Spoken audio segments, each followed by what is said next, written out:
नमस्कार, आपके साथ मैं हूं सबीना तामंग देशमुख। नमस्कार, बहुत स्वागत है आप सभी का। मैं हूं आपके साथ कृतिका सिंह। इस बुलेटिन में हम आपको बताएंगे देश और दुनिया की तमाम बड़ी खबरें। नमस्कार, मैं हूं आपके साथ शिवानी पांडे और खबर शुरू करते हैं तुर्की में आए भूकंप से। तुर्की में भूकंप आने के बाद भारत ने सबसे पहले मदद की खेप अब तुर्की भेज दी है, और वो भी अब तब तुर्की ने मदद मांगी भी नहीं थी, तब हिंदुस्तान मदद के लिए सबसे पहले आ गया था।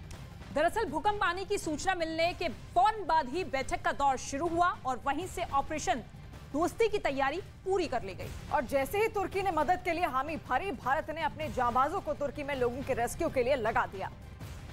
यही वजह है कि तुर्की ने भारत की तारीफ की, तो वहीं प्रधानमंत्री नरेंद्र मोदी को खास तौर पर थैंक यू भी बोला।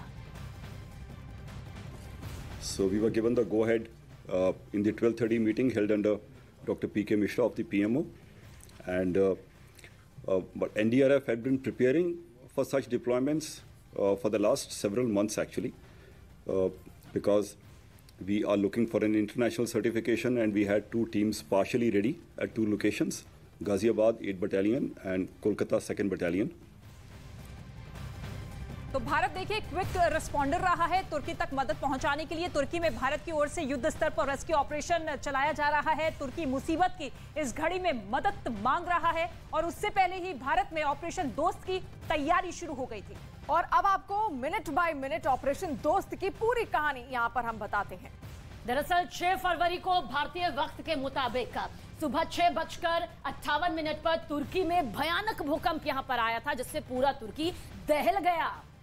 और इसके बाद आप देखिए 6 फरवरी सुबह 7:30 बजे प्रधानमंत्री मोदी के निर्देश पर ऑपरेशन दोस्त की शुरुआत कर दी गई, यानी कि मदद मांगने से पहले ही यह ऑपरेशन तैयार कर लिया गया। और वहीं 6 फरवरी सुबह 10 बजे विदेश मंत्री एस जयशंकर ने एक अहम बैठक बुलाई। किस तरीके से आखिर मदद पहुंचानी है, उसमें तमाम चीजों की चर्चा हुई। और हिंदुस्तान इसके लिए जाना भी जाता है, जरूरतमंद देशों की मदद के लिए हमेशा से आगे आया है। 6 फरवरी को ही 11:30 यानी 11:30 बजे प्रधानमंत्री नरेंद्र मोदी ने चिंता भी जाहिर की कि तुर्की में जो कुछ भी हो रहा है वो वाकई फिक्रमंद, चिंताजनक है।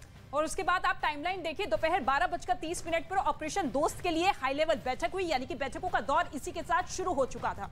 तो लगातार किस तरीके से यहाँ पर मदद पहुंचाई गई। वहीं 6 फरवरी को दोपहर 1 बजे तुर्की का मदद के लिए अनुरोध आया, जिसके बाद तुरंत उसको मदद पहुंचाने की कोशिशें शुरू हो गई। आगे बढ़ते हैं, दोपहर 3 बजे रक्षा मंत्रालय, एनडीआरएफ, एनडीएमए के बीच में तुर्की में जो हालात हैं उन्हें किस तरह से मदद पहुंचानी है उसे लेकर अहम बैठक का दौर भी शुरू हो गया। और फिर 6 फरवरी उसी आधी रात को C-17 ग्लोब मास्टर राहत सामान लेकर रवाना हुआ और ये बड़ी खेप भारत की तरफ से पहुंचाई गई। उसके बाद तमाम देश मदद के लिए सामने आए, लेकिन क्विक रिस्पॉन्डर के तौर पर भारत की भूमिका सबसे नंबर 1 पर रही।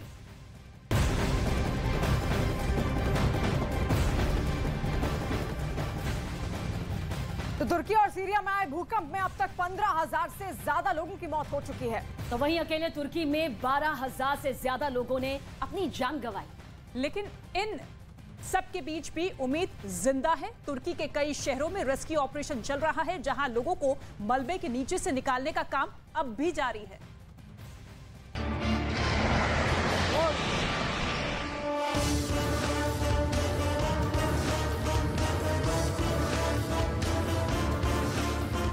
बर्बाद शहर, कुदरत का कहर, मलबे में जिंदगी, मदद की उम्मीद। तुर्की में जिंदगी का सबसे बड़ा ऑपरेशन। तुर्की के बर्बाद हो चुके शहर,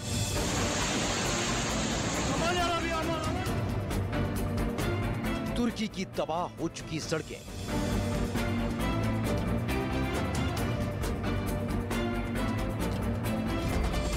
खंडहर बन चुकी इमारतें और उन इमारतों के मलबे में फंसी जिंदगी अब भी इस उम्मीद से जिंदा है कि मलबे के ढेर का शिकंजा जो सांसों पर कसा है उसे तोड़ दिया जाएगा। ऐसे कई लोग हैं जो अब भी इमारतों के मलबे में फंसे हुए हैं, जिनको एक एक कर निकाला जा रहा है।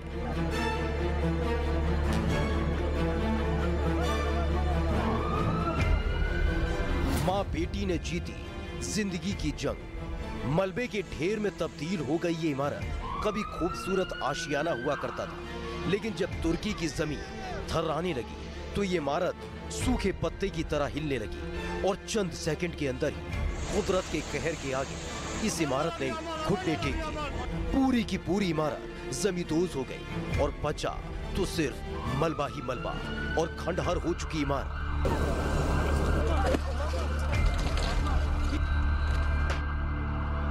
तुर्की में आए भूकंप के बाद हर तरफ चीख पुकार मच गई थी। लगातार रेस्क्यू ऑपरेशन चलाया गया। ऐसा ही एक रेस्क्यू ऑपरेशन इस मलबे के अंदर फंसे लोगों को बाहर निकालने के लिए चलाया गया। पूरी टीम बेसुध पड़े लोगों में सांस की आस ढूंढ रही थी। तभी 2 साल के बच्चे में जिंदगी की उम्मीद जगी तो पूरी की पूरी टीम उस बच्चे को मलबे से बाहर निकालने के लिए जुट गई।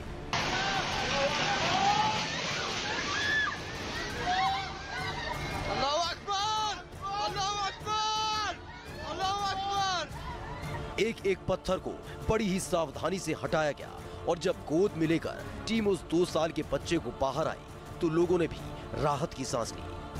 मौत से लड़ी 62 घंटे तक जंग।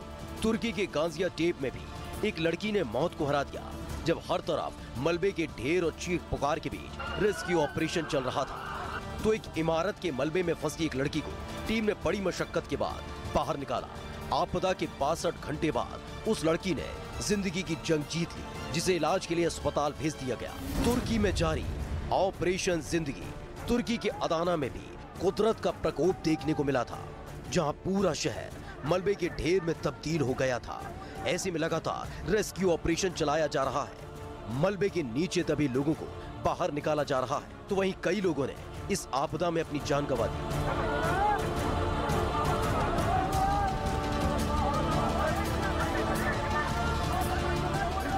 अपनों की तलाश की आस में अब भी लोग अपनी अपनी इमारतों के बाहर डेरा डाले हुए हैं।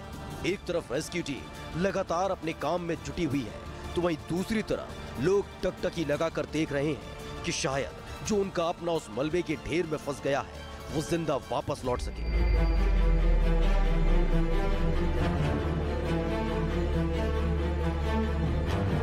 हर तरफ कई चेहरे नजर आते हैं। हर चेहरे पर आपदा से उभरी एक तस्वीर नजर आती है जो उस खौफनाक हादसे की कहानी बयां करती है। साथ ही चेहरे पर उम्मीद का भी डेरा है कि जो अपना इस हादसे में बिछड़ गया वो वापस जिंदा लौट सके। ये इस दौर के तुर्की की तस्वीर है। तुर्की में चलाए जा रहे रेस्क्यू मिशन में 1, 2, 10, 20 या 25 देश शामिल नहीं हैं बल्कि 70 देश इस महा रेस्क्यू ऑपरेशन से अब जुटे हुए हैं। और चलिए अब आपको बताते हैं कि कितने बड़े पैमाने पर तुर्की में रेस्क्यू ऑपरेशन फिलहाल चलाया जा रहा है। देखिए 70 से ज्यादा देश की टीमें तुर्की और सीरिया में ऑपरेशन चला रही हैं। और इसी के साथ राहत बचाव का काम लगातार जारी है। राहत बचाव में कुल 5709 सदस्य शामिल हैं।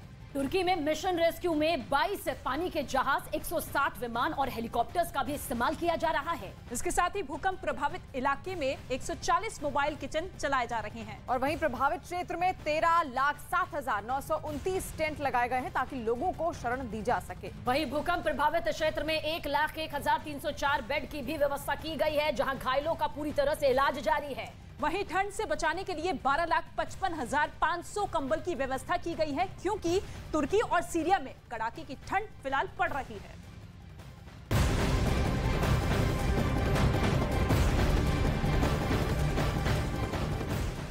तो तुर्की में भूकंप आने के बाद वहां रह रहे भारतीय लोग भी लगातार अब मदद करते हुए नजर आ रहे हैं। दिल खोलकर मदद करनी उनकी तरफ से शुरू कर दी गई है। तो वहीं जैसे ही भारत की तरफ से एनडीआरएफ की टीम तुर्की पहुंची, लोगों ने राहत की सांस ली। के बाद अभी तक कल हमारे पास 65 लोगों ने लंच करा था और होटल में 50 लोग करीब थे और उसके बाद काफी लोग तो आगे अपने रिलेटिव्स की यहाँ निकल गए हैं और आज जो है करीब हमारे पास 35 का नंबर है होटल के अंदर और almost we are expecting 80 people के आसपास लंच के लिए हमारे रेस्टोरेंट पर आएंगे आज, क्योंकि जो इंडिया ने हमारे लिए हेल्प भेजी है, जो अपना प्लेन अदाना में उतरा था और ये अदाना से ही हैं, तो इनके पास पहले खबर थी, तो they are very thankful to India for supporting Turkey. जहाँ पे नुकसान हुआ है, जैसे अदाना से आए हैं, तो एटलीस्ट वो लोग सब इस तरफ मूव कर गए हैं क्योंकि हम लोग ऑलमोस्ट 3 आवर्स की ड्राइव पे कनेक्टेड हैं, तो जिनके पास गाड़ियां थी वो इस तरफ मूव कर गए हैं, कुछ गवर्नमेंट हेल्प कर रही है गाड़ियों से इधर इस तरफ लाने के लिए। तो जिनके पास आगे, जिनको आगे इस्तांबुल जाना है या अंतालिया जाना है, तो वो लोग उस तरफ मूव कर रहे हैं यहाँ पर स्टे करके, और जिनके पास कोई प्लेस नहीं है वो लोग अभी यहीं पर हैं। तो लेट्स सी आगे गवर्नमेंट उनके लिए कहाँ पे अकोमोडेशन प्रोवाइड करती है। तो जब तक हम कर सकते हैं, जब तक हमारे पास हैं, तो we are taking care.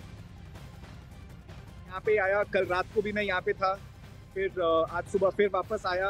And यहाँ पे जो भी हम हाथ बटा सकते हैं लोगों के साथ, यहाँ देखो अब पीछे हीटर्स पैक हुए हुए हैं, हजारों की तादाद में हीटर्स हैं।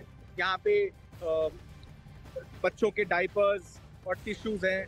तो पूरी रात हम इनके साथ ही थे एंड इनको पता है कि इंडिया मैसिवली कंट्रीब्यूट कर रहा है towards the relief operations, towards contributing. और दोस्त एक कॉमन वर्ड है टर्किश में और हिंदी में, तो और लोगों को पता है इस बारे में, और वो हमें देख के दोस्त कहते हैं, which is very nice, which is very interesting. Volunteer हूँ यहाँ पे, इसमें से मैंने सिर्फ बहुत थोड़ा सा कंट्रीब्यूट किया है। ये यहाँ के जो लोग हैं, जो इस इलाके के लोग हैं, उन्होंने कंट्रीब्यूट किया है, सारा श्रेय उनको जाता है। मैं सिर्फ एक वॉलंटियर हूँ, मेरे को प्लान भी नहीं पता कि कैसे करेंगे ये, but overall the whole India ने, लाइक इट्स वेरी अमेजिंग कैसे इंडिया ने सब कुछ छोड़ के सिर्फ फोकस किया ह्यूमैनिटी के साथ खड़े होना। ये एक लीडरशिप का एक निशान है and we are very proud कि इंडिया किसी और कंट्री के साथ खड़ा हुआ है।